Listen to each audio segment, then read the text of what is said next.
All right, welcome to HiddenTrack's podcast. I'm your host, Shane Murphy. Today I have a very special guest, Paul Rosevear. He has licensed songs for MTV, CW Network, written songs and sang for Coca-Cola, Tiffany's, Macy's, sang in a Super Bowl commercial. I mean, his career is extensive. He was in a band that I loved so much, READYMADE BREAKUP, the Blakes, which if anybody likes that power pop stuff, that's where it's at, a la Jellyfish. The Vice Rags, which is an awesome rock and roll band, which is nice to have rock and roll and people caring about rock and roll. He's also put out some great solo stuff. His Pearl album, if you like to cozy up by a fire and listen to Bob Dylan, this is the new voice for that, for you to enjoy that. He's also teaches songwriting. So he's got a lot of things under his belt already, and I really appreciate him being here. So, Paul, thanks for coming on today. Dude, thanks for having me, man. I'm blushing over here. Well, I don't feel so bad. I don't feel so bad after hearing you run it down like that. Yeah, no, you shouldn't. I've done a couple things. Yeah, you've done a lot in a short period of time, man, and it's awesome. Well, thanks for having me, man. I'm excited to talk shop. Awesome, man.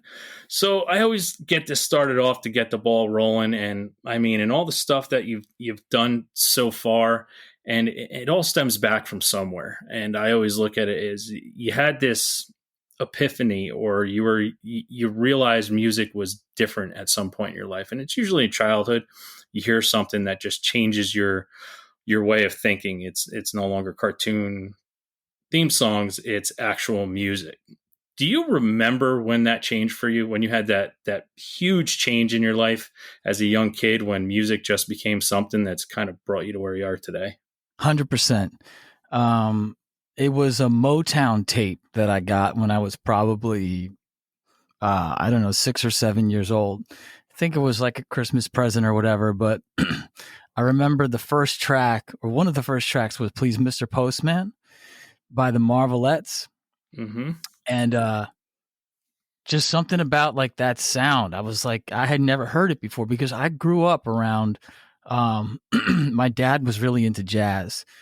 My mom didn't really listen to much music. And so I don't know, it was just something about that sound that I'm like, yeah, I like, that's something different. It was a little bit of that pop sensation that was there, and the harmonies, and it was just exciting. It was like exciting. Yeah. Awesome. Yeah, I don't know, you know. Yeah, like, it's tough, man, to figure that out, and to have that feeling of when it just made you realize something else was out there. So no doubt. So going from that, I mean, you start off with Motown, and I think it's a little bit of a story for a lot of people, because somewhere in our age bracket, a lot of parents listen to that Motown stuff, and I think a lot of us had that in the background at times. So if you started out and like it changed for you, did you as a kid just want something else? Did you ever ask like, hey man, Mom, Dad, I like this, can I get something else? I mean, I kind of remember getting into like hard rock when I was older, and that, my parents were pretty, pretty like religious and conservative about like pop culture and stuff like that. And so, when I started getting into like metal and like harder rock, I mean, this is older. This is like I'm 13 or whatever. But that was definitely a point when I was wanting music that I knew I couldn't get in the house and I couldn't ask mom. So, yeah, it was dangerous. Right. It was the taste of danger. That's right. Yeah. When you're a kid and you can ride down the hill, on your bicycle without your feet on the pedals, it's dangerous. Like, it's exciting. Yeah, absolutely.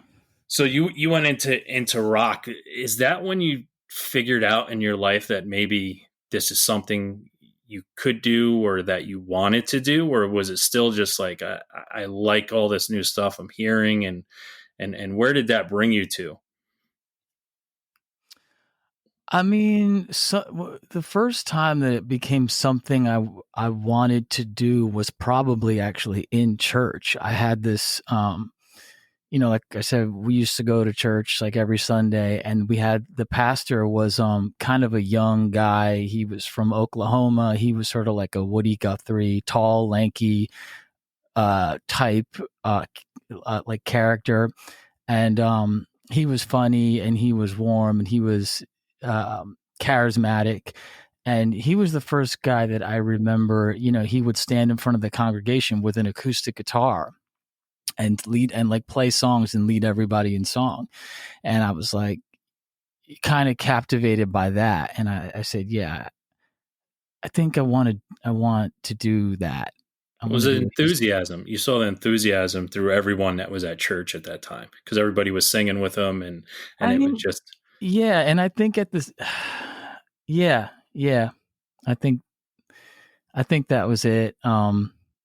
And somehow because that was my introduction to the guitar really. Um, so, I'm probably like 12, 13 years old. And, yeah, that, it was just, inspiring. And, he showed me my first few chords, and, first few songs, and that sort of got me off and running. And, it's like I had a crappy old toy guitar that my grandmother had given me for Christmas maybe a few years before. It was like, like one of those mini sized ones. It wasn't like yeah. an actual, and it just was collecting dust. And then once I, started hanging with my pastor and learning a few things, I started to, want to, take the guitar out, and like it just wasn't happening. So I was like, I need a guitar. And my dad actually got me my first guitar, and it was it was a Yamaha. I wanted a Yamaha because that's what my pastor had. He had a Yamaha acoustic. And so I went to Guitar Center and dad hooked it up. That's awesome, man. So, I mean, you start there and you start playing guitar. Now, if you're coming from a little bit of a conservative background in Excuse me, Sam Ash. It was Sam Ash, not Sam Guitar Ash. Center. I gotta give credit where credit's due. Yeah, absolutely, man. All these, bygone eras of shops that are long and gone that, Are they gone? revered. There's only a couple left, man. Sam of Sam Ash's Yeah. of Yeah. Scam Cash. Yeah. Yeah. So, I mean, if you wanted to pick up that guitar then, and I mean, if you were at that age where you were into that more dangerous stuff, were you just practicing to play in church, Well, or it's were you just more so just wanting to learn everything? I mean, I was wanting to learn everything, but it's funny about the dangerous stuff because it was all like hard rock, Guns N' Roses, Metallica, Anthrax, like just like heavy stuff. And Nirvana or whatever. But I didn't have the electric. I had the acoustic. And so I would like, I got Guitar World magazine at the time, and I would like try to be playing like these like ripping solos that you need to get Yeah. up there, up the neck. But I'm on this like big clunky old dreadnought, but I'm plink plunk plunk plunk like playing out acoustically the solos or whatever. And I remember my friend Ricardo, who like lived in the neighborhood, and he was my guitar buddy growing, when we were kids and learning and stuff. And he had the electric, and so I was always like jealous of him. But for my birthday, one year he got me, or that first year he got me Nirvana Unplugged, which had just come out. Yeah. So then I could like, that was my entry point to like, I could rock on the acoustic. Yeah, because that was, I mean, you're taking, at that point, you're taking Nirvana, which was just in your face all the time, loud, bringing it down to where it was. I mean, I know Kurt Cobain was like so nervous to do that unplugged because he just didn't know how it was going to come off because the songs weren't written for that. He didn't know how to do it on acoustic guitar. And it's gone down as one of the best unplugged MTV's ever done. It's so revered, and for someone that was, took those songs, and for you as a young kid at that time wanting to do that and rocking out and hearing that had to have been, amazing, just knowing the fact that, wait, I can take those songs and do this with it. Yeah, because it always felt like kind of like a poor man's substitute. There's a funny photo. If I could, I'll see if I could somehow find it. It'd be fun to like put this up with the podcast. I don't know if you could do that, but Yeah, I can. It's me and Ricardo on the back deck, and we got our guitars, and he's got this like just cool lean Strat, and he just looks awesome. And I just have this big, like, clunky dreadnought, and it's just it looks ridiculous. It looks like you have Andre the Giant's guitar for yourself because it's just so big at the time and you're so small. It's just nerdy. Like, he's just ready to rock. He was also a year older, so he was a little more like advanced. Like, he was cooler. He kind of like, dabbled in like, You looked up to older him. kid things before Yeah. I did. And so he was like, he'd been there, done that, he was always like a step ahead of me. Yeah, I mean, most of my friends have always been older, and it's because, a lot of them I looked up to, and I was like, wow, look at how cool they are. Meanwhile, they weren't really cooler than me. They were just older, but when you're young, when someone's older than you automatically just like, wow, they're awesome. Oh, totally. Yeah. And then now you're where we are in life and you're older and you're like, shit. Not so awesome. Yeah, not so great. Like, all you ever wanted to do was grow up, and then you grew up, and all you ever want to do is go back to the time that you wanted to grow up from. I mean, I do it all the time. So that led you down to that point where you started to enjoy it. When did you start actually, sitting down and writing music? Was it then when you were with Ricardo, just sitting there and coming up with your stuff together, or were you just like the kid that would just be in his room strumming away and then start to try to put stuff down or make a song? So yeah, Ricardo once again was like a step ahead. So he started writing music and actually like making recordings. Like, he got a 4-track. He was the first person I know that got a 4-track. Made cassettes, like made the artwork, and like he was like the first guy that I saw to like DIY it. Like, seriously, like just in his bedroom. Think like looking back now, I'm like, wow, that was like just so, I don't know, that was so cool that he did everything. And so, but yeah, I kind of watched him, but I think it was even a few years after that when I started writing songs. I was probably yeah, I don't know, like 14 or 15, and I'm trying to think of how it all sort of began. Yeah, I think I just started. I remember like I was into Ben Folds sort of in high school. That was like, I think that I might have dabbled a little bit on the guitar, starting to, write little riffs. And I remember I had my Scam Cash like staff book where I'd put song titles and I'd write like a few lyrics and stuff. But then I heard Ben Folds, the first Ben Folds 5 album, probably like 16 years old, maybe, or 17 years old. And that was a moment when I was like, I mean, it blew my mind. Like, it just blew my mind. I still remember like my friend John gave me the tape. We were on the swim team together. He hands it to me one day after practice, and I get inside mom and dad's Windstar and pop the cassette in the deck, and I hear that first Ben Folds 5 album. I hear Jackson Cannery, Now this is coming from like a piano nerd who, like, I had taken piano lessons since I was 5, probably for like the next 10 years. And like, I just hear the piano being like aggressive and cool. And then this voice comes on that's just like this tenor, this like kind of high tenor thing that like nothing like that was on the radio. You had all Eddie Vedder, basically mumble rock, was like Yeah, the it was gruff. singing It style. was, yeah. Yeah.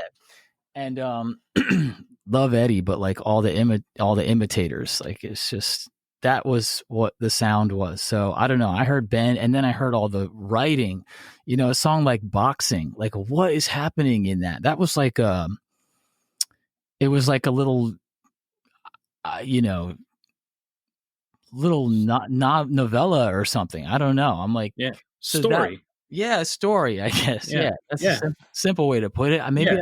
I don't think I'd ever heard story songs before that point. And so that's when I remember writing like my first, it was like a piano song. And we were going to have a coffee house at the high school.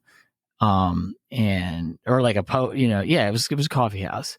And so people were going to come and like do their poetry or whatever. And so I had to, I wrote a song for that, and did it. And, and that So was that. that led you, that first song led you to quite, I mean, I read off your accolades when we started. So I mean, if you can think back and get in that time machine and go back to then and to what you're doing now, I mean, I know a lot of people, especially songwriters, once you get it, you're constantly writing songs. I say it all the time. You're mowing the lawn, you're probably writing a song. You're walking up the stairs, you're writing a song. It's just, I mean, to go from that to here is amazing. And listening to some of your stuff, I mean, it's definitely, you tell a story. I mean, and I think that's what sets, songwrite, you know, good and great and okay songwriters apart is having that beginning to a song, having the plot thicken in the middle, and then ending it. I mean, it's great, and you do a lot of that with your stuff, and I think you should be, pretty proud of that. Thanks, man. That means a lot. So you're still in that age, and you're rocking out to Ben Folds, and you heard something completely different. And did that change what you were going to listen to after that point? Like, you were listening to Guns N' Roses, Metallica, Anthrax. Did you start to diversify from the hard stuff because you heard that Ben Folds, which wasn't hard, but it was gritty and just a little poppier? Yeah, Did you? yeah, totally. Like that. That was around the time that I was, getting more into like the indie stuff. Like I had a friend, this guy Bo, that was like, his dad is actually Glenn Burtnick. He's a pretty, I don't know if you know who he is, but he's like a pretty, he's like a hometown hero here in Jersey. Was a solo artist, has had some hits, toured with Styx. Like, he's just kind of a guy, a local name. And his son Bo was like the hookup to more of the indie music, and like, I don't know, like Archers of Loaf and Built to Spill and Apples in Stereo. And like, he used to get like spin art catalogs sent to his house, and we'd be, and like we'd go up to his room in the attic, and he had his little like, suitcase turntable, and we'd just be like, listening to records and stuff. So, and actually it was Bo's dad that turned me on to Jellyfish, because we were over one time at his, we were always around. And in fact, Glenn recorded our demos. I was in a band with Bo in high school, actually modeled after Ben Folds 5. We were a piano trio. And it was me, Bo, and Joe Hibb, actually, who is the drummer in the Vice Rag. So everything comes full circle. Yeah. But what was I? Where was I going with that? That the indie Indie stuff, rock. Yeah, and yeah. yeah, Yep, indie rock. So um yeah, started to get introduced to that stuff, and it was less of the stuff on the radio, and that was like a whole, wormhole of, Pavement, and I mean it just led to all the great 90s yeah, that list can indie, go on forever. totally. There was so much amazing stuff. Like I get into this feel sometimes, and this is one of the reasons why I'm doing what I'm doing, because there's so much amazing music out there that people don't know about or haven't heard. I mean, even if there was, certain things like, Pavement, Archers of Loaf. I mean, you just walk up to somebody, nobody really knows who they are, but they were huge to a large group of the population that I guess never really knew. And I used to look at it this way: a lot of the people that like that were, kids like us who really didn't have a lot of money, so you really couldn't always go out and get the brand new CD that was at Sam Goody. So you had to get a 7-inch from a local record store to hear Archers of Loaf, you know, and it Yep. was just it was a different thing, and it's so amazing even to go back and listen to that stuff, with which I do very often. It's just like, wow, how is this not something that everyone knows about? I mean, it was kind of the romance of it was kind of ours alone. Like the fact that it wasn't that popular was probably made us like it all the more. Yeah, you took possession over it because you had to. It was your own, and it was one of those things that you would have to defend too. If somebody was like, "What is this garbage you have here?" and it's like, "No, no, you don't know what you're talking about," and you took it personally because it was yours to protect. So, when you started that piano trio, was that like, were you focused and said, like, this is it? Like, okay, we're gonna do this and we're gonna be successful at it, or was it just like, hey, man, we're doing music. Let's do something. Hmm. No, that piano trio was like high school. We just did that for the Battle of the Bands, one shot. That was like that was nothing. There was no. That was just high school. Just messing around. Yeah. Ooh, hey, well, a lot of bands start like that. Oh yeah, That's why I no, asked. that's You know true. No, that. so like I guess just to answer your question, no, we Yeah. did not take it seriously one bit. So when did you start to take it seriously? I mean, or do you even take it seriously now? Or is it just like that pure enjoyment that you have that you're doing it now? Or, was there a point where it just changed that you wanted to take it seriously and try to make a go at something?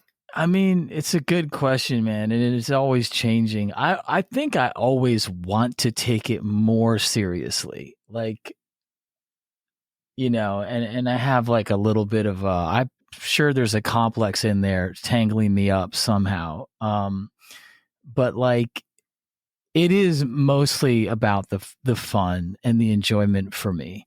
Um, that's I just I love it. And yeah, so but like getting a little more ambitious, I guess probably in college. Um, yeah, that was when I really started to pick up the pace, like writing songs, and I started another band actually with Chris Spoust, who's from West Milford. Um, and yeah, that's when like and we hooked up with this guy. Speaking of Guitar Center, like Chris and I were like, all right, we're starting a band. I was writing songs, and we both played guitar, and I was going to play bass and sing, and we needed a drummer, and so we put an ad up in at the Guitar Center. This was the Guitar Center at the local Guitar Center, and then it was 10 15 minutes from our house at in New Brunswick at Rutgers. And by the time we'd got back to our house, there was a voicemail on the answering machine from a guy being like, "Hey, I saw your ad. Like, let's call me, let's do this. And that was Pete Moresco. And so we ended up, I think we went back that same day. I think we like called him and then got back in the car and went back to Guitar Center, and he turned out he worked there and he played drums. And, so you never had to leave the store. we never had to leave the store. Little did we know. But so yeah, that was, and Pete was again, he was a couple years older. He'd been in some bands around the scene, and in Asbury Park, he was like connected to the Asbury Park. He had friends down there, and so that was how that's how I started to play in like clubs and stuff. With that band. And so in college, I mean, it sounds like it happened fast for you. Like you found the drummer, you already had, your other buddy playing guitar. Mm-hmm. And I mean, there's gotta be that struggle. How hard was it to come together and then try to start getting some club gigs? Oh, it couldn't have been easier. I mean, like like I said, Pete was like had friends, and so he just like would call up his friends, and we just started immediately gigging all the time. We just played constantly. You honed your craft, and that, I mean, you can tell that by. Yeah, that's a little generous. Yeah, but you can tell it was rough. It was rough stuff. It was rough, but we had fun, and yeah, that was my like first, just starting to just be in clubs and stuff. And I'd played like, I also had like a whole other life of like gigging as a jazz bassist, which is kind of like a whole nother thing. So I'd played quite a bit in clubs, but even before that point, but this was the first like entryway to like rock clubs and to rock. Yeah, it was rock. Yeah, it's time to rock. So you go from there. What was your next step? I mean, you've had a bunch of bands, and I mean, for me, I mean, the Blakes for me, because of the Jellyfish thing, I'm just such a huge Jellyfish fan and Robert Joseph Manning fan, that just that sound, that poppy, jangly, awesome stuff. Mm-hmm. I like that. Poppy, jangly, awesome stuff. Awesome stuff. One word. Yeah. Actually, the whole thing, one word. Poppy, jangly, awesome stuff. Yeah. I mean, that's how you have to describe things sometimes, so everybody understands. I dig it. Yeah, that was actually the next thing that happened, because that's when Gay Elvis enters the picture. Mm-hmm. Do you know Yes. GE? Yeah. So he was a friend of Pete's, and Pete played him our demo, and there was one song, like the first song on the demo had like a breakdown in the middle. It was like very pop punk, but there was a breakdown in the middle that had this big 4 or 5 stack harmony, like a big Beach Boys type chorus or Jelly, Yep. And so GE heard that, and he had been looking for somebody for a singer for a Jellyfish, Queen, Beatles inspired project that he'd been starting to cook up with Pete DeGeorge. Now, GE was from Kid with Manhead. Mm-hmm. Did you ever see Kid with Manhead? No, I didn't see them. Oh, okay. So yeah, they were kind of winding down, and Pete DeGeorge, who was the guitar player in the Blakes, was he was in a band called American Angel that had been pretty successful, like locally in Jersey in the sort of late or maybe early or mid 90s. And so, yeah, so GE heard that vocal breakdown, and then he, next thing I know, I get a voicemail from a guy named Gay Elvis to asking me to call him. And, and I did. And so, long story short, he wound up kind of basically seducing me away from my band, which didn't make them happy at all. But that's how we began the Blakes. Yeah, well, you're also at that time you're still learning to grow, and you probably don't even know what you are yet as a singer songwriter, right? I definitely was enamored with like older, more experienced guys like being interested in wanting to work with me and like seeing something in me. Like I wanted to do more, you know. I thought I was having fun with my buddies, but I wanted to go further.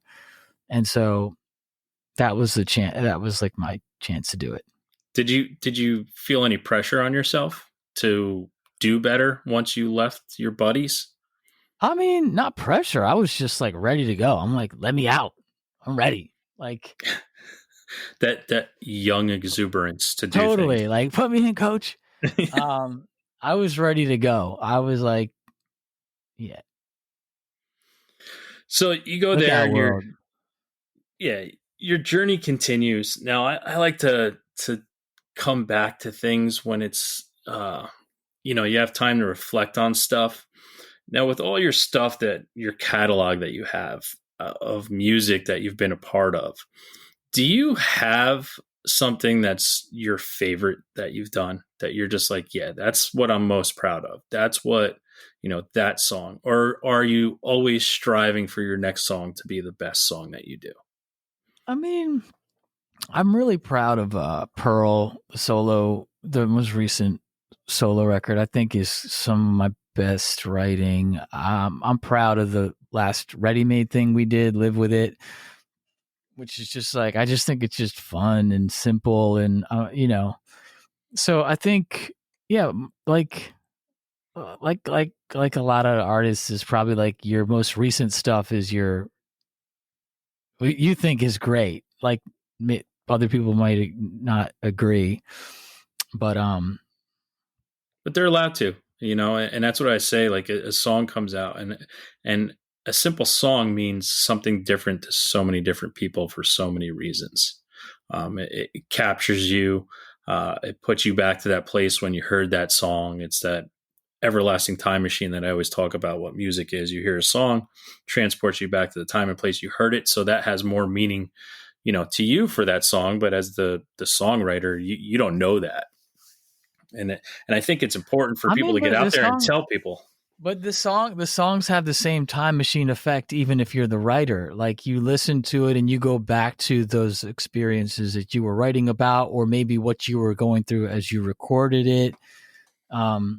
So Yeah, yeah, you're growing up doing what you're doing, so the songs get different. They get, things start out, you're a kid in college and you have the world in front of you, and then you're growing up, you're getting older. Now you gotta, tell pay me about it. taxes and insurance and then kids and wife, and then everything, everything changes. So your songwriting's, definitely going to change because most of it's singing about your experiences. Yep, no doubt. So do you That's like one of the upsides of there's a lot of like rough things about getting older, but maybe like the silver lining is like you get like better stuff to write about. You get Yeah, it's not just a girl that broke your heart, or right. the bar you got shit faced in. Now you have more life experiences to write about, and that's why what you can start to see when people get older and bands and things, they start to mature, and and when you're maturing with them, it's awesome. But it's also that when you're a kid, I mean, Dylan brought it up on the first episode. Like when you're when you're 21 years old and you listen to the Bruce Springsteen, you don't understand it. But when you're 40 years old and you're listening to it, you're like, oh, now I get it.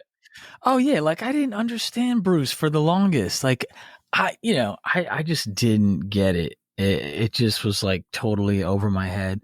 And I remember this girl, like this girl at the Saint one night, talking about how much she loved Bruce and how, she was just like starry eyed for him, gaga over him.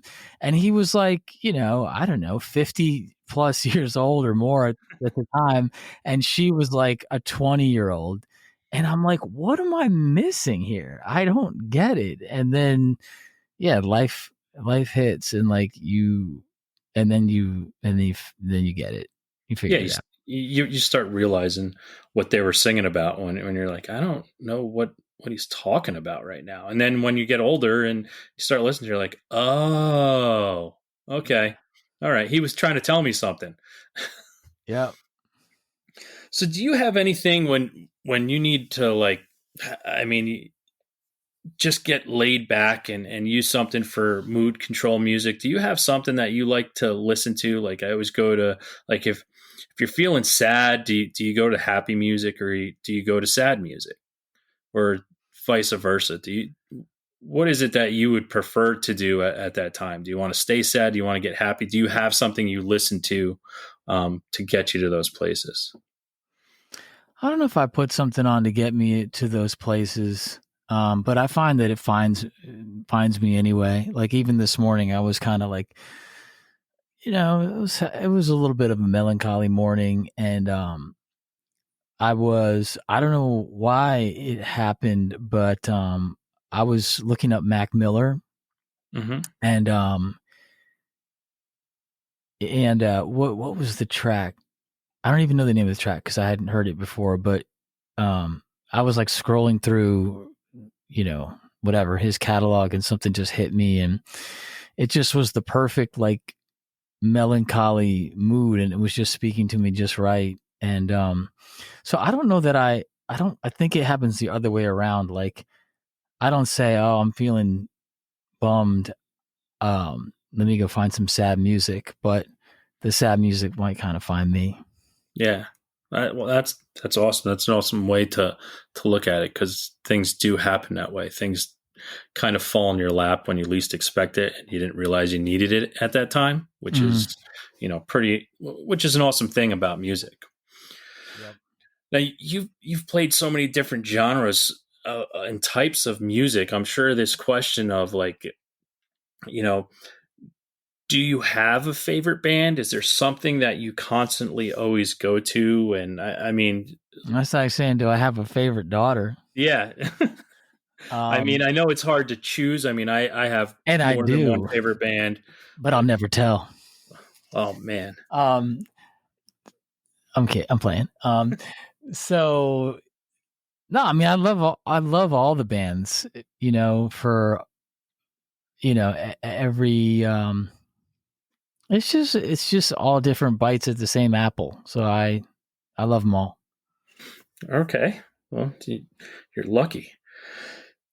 Is there anything out there that you forgot about that you've listened to that you're just like, it's one of those things that I find when all of a sudden it's on a playlist or something, or I hit shuffle on something, and something old comes back. Is there something that you would want people to know about, like, just in case you forgot how good they were?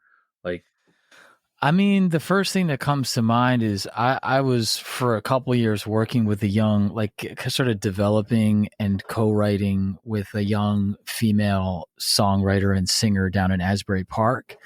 Um, and she is into like pop and R&B, and like Ariana Grande is sort of like her, her number one and everything. And I was like, do you know Lauryn Hill? She's like, no. And I'm like, yo, you need to go listen to the Miseducation of Lauryn Hill tonight, like, and listen to it and keep listening. yeah. So that's like one of those amazing artists and records that Yeah, I mean, yeah, she hit a grand slam. I mean, that album is one of those albums that it is something that will stand the test of time if you want to look at songwriting and hip hop and how you can present it correctly and how you can tell stories. I mean, that album it's vicious. Like it's just it's crazy. It yeah. gets crazy. Like the harmonies, the beats, like her vocal at the time. I mean, it's just insane. It's insane. So, do you have any guilty pleasures that you would ever tell anybody about on here? We get into this. I get into this with people at times, and it's like, well, it's not guilty because I'll always stand by it. But it's something that you think people wouldn't know that you like, that you really like, and if they were like, wow, I never thought he would like something like that. Like you bring up like an Ariana Grande, and some people might consider that a guilty pleasure. Some people might just be like, no, it's great. I mean, no, I kind of, Just dig on music. yeah, I don't have any guilty pleasures. I like what I like, and that's So no like Seals and Croft like in the back. like what's Seals and Croft? Yeah, exactly. Check it out and you'll understand. Okay. 70s like folk music that just yeah. Okay, you know what? This is like, you just made me think of like the Indigo Girls. Okay. Maybe that's one that, like, I don't know, but I mean they're dope. Like the Yeah, Indigo no, I Girls mean are. they hit, Galileo was great and a punk band Sicko covered it and it made it even better, it's Yeah, I mean they're sick. I used to listen to Ophelia. What is it? Ophelia Mountain or something like that. Whatever that album was with it's like there was a song called Mystery on there that was amazing, and yeah. So I mean, no shame, no guilt. okay. All I right. love the That's Indigo Girls. that's awesome. I love you owning up to that. That's fantastic. So when you are trying to come up with new stuff, and I mean, you're thinking about starting a new band, and like, how did the Vice Rags just come about? The Vice Rags came about through Gay Elvis once again. He sort of, it's hard to know. I think he'd sort of been talking with Jack Roberts, who was actually somebody that he grew up with in Hillsboro, and went on to play guitar in Mars Needs Women, that had a good bit of success. They got signed to Warner. They toured with Cheap Trick. Like they had their shot at rock stardom. And so Jack Roberts played in that band. And like I said, also grew up with GE. So they were talking about doing something together. And it's a little fuzzy to me, but I think he came to me then and was saying, do you want to do something? And I think, Joe Hibbs' name somehow came up, and I know that like, I might have even suggested that because I kind of felt like I could see that. I could see the four of us doing something cool. And I think it was kind of like GE kept like prodding me, and I was like, all right, well, if we can get Joe to do it, I think it could be really good. And then he put it together. So he set up that first practice. We got together at Red Bank rehearsal. And just, I think Lucille, Little Richard was the first thing we played, and it was just like on. I was like, this is it. Yeah, I mean, it's awesome, rocking music, and I mean, I look at your stuff like you probably don't even know how big it was. Ready-Made Breakup, like you guys were fairly, large, and a lot of people know who you are. And from that, I mean, what was that point in your life like when you're doing that? Because I mean, honestly, you can go to any club in New Jersey and say Ready-Made Breakup and they know who you are. But what was that point like? I think we did hit them all at least once. What was that like? I mean, that was a decade, man. I mean, there was a lot of likes and dislikes. No, it was just, that was like my band, where I always think of it as like, I got to live the dream. I got to live the dream of being in a band where you get in a van and you just drive into a new adventure every time you head out. And, it's funny that you say that a lot of people knew who we were, or because it feels like the opposite. It feels like it just kind of never got off the ground. But it was just like it's the most like golden memory because, like I said, I got to live the dream of being in a band and being that gang that just rolls into a new town and you just got swag and you feel great, and then you go kill the show and you got a hotel that's like paid for, and it's just, I just feel grateful that I somehow managed to do that when I did at a time in my life when I could. And so yeah, that's Yeah, Ready-Made Breakup.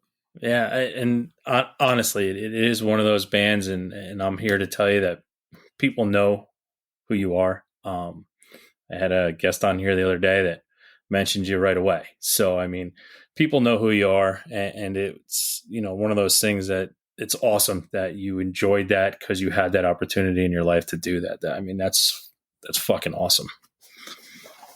Amen. So we're coming in on some time here, and I don't like to keep you too long. I like to end most of my shows with stuff that is whatever you're listening to now. I call it my weekly threes. Like if there's three things that you're listening to right now, it could be old, it could be new, it could be, confusing, something no one's ever heard of or everyone's heard of. But what are you listening to like right now? I mean, you mentioned Mac Miller this morning, but I mean, that doesn't have to be on your threes. But I mean, what are three things you're listening to now that you'd like to get out there? So I mean, we can say Mac Miller because I'm kind of having another, I'm kind of coming back to him a little bit. And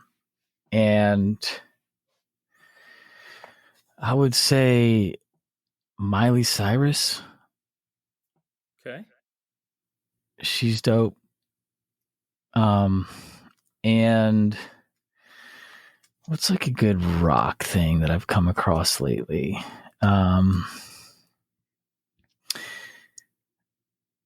Yeah. It's tough for I people to don't pull know. through. Yeah, I want to give you a good one. I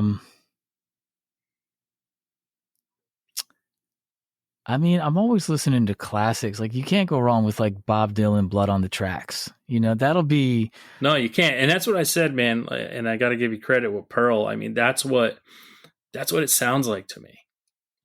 Hey, man, listen, that was the idea. It was like that was coming out of like my deep dive on Dylan, and so Yeah, and that was. it's funny because I think you as an artist, like, and I have all your stuff and I listen to it, and everything sounds different, which is just so amazing to me. Like from Broken Nose Poetry to me sounds a little bit like Dashboard Confessional or Matt Pryor, and then Pearl sounds like Bob Dylan to me. Vice Rags sound like Petty. The Blake sound like Jellyfish. Like it's all different in it, and it's amazing that you can do something like that. Like that amazes me. I mean, that's cool to hear. Sometimes I feel like it's like, dude, what are you? What do you do? Can't you like pick a lane? But I just like different. I just like trying different things. Keep it interesting. Yeah, it shows, man, and it's awesome. Sweet. Well, that's Like good. That's good to hear. yeah, it's not getting the same thing over and over again, which sometimes happens with people. Like you just get the same songs just on a new album, and it's like, all right, yeah, no, they're still doing their thing, but like there's nothing that changes, and it's a breath of fresh air. Awesome. So I'm going to give my three now. My three for the week are China Drum. They're an English pop punk band with a, a lead singer who was the drummer, Adam Lee. Old band from the late '90s that were just an awesome pop punk band. Then I have Evans Blue, a great alternative rock band from Canada. Been around for a while. It's very melodic, but with hardcore music behind it. And then Drag the River is something that I've just been listening to a lot late at night recently. That's Chad Price from All and John Snodgrass from Armchair Martian and Carl Avarelis from All and the Descendants. And it's just an awesome stripped down, like just gritty with acoustic rock band. Absolutely amazing. Those are my three for this week. Do you have? I'm going to cheat. I got four. I just remembered one that blew my mind like Give it to me. 2 years ago, and I've been listening to it nonstop. John Prine, Tree of Forgiveness. Okay. Yeah. God rest his soul. Yeah. Recently. Yeah. Have you heard it? Yeah. Yeah. Oh man. Yeah. It's just sick. So good.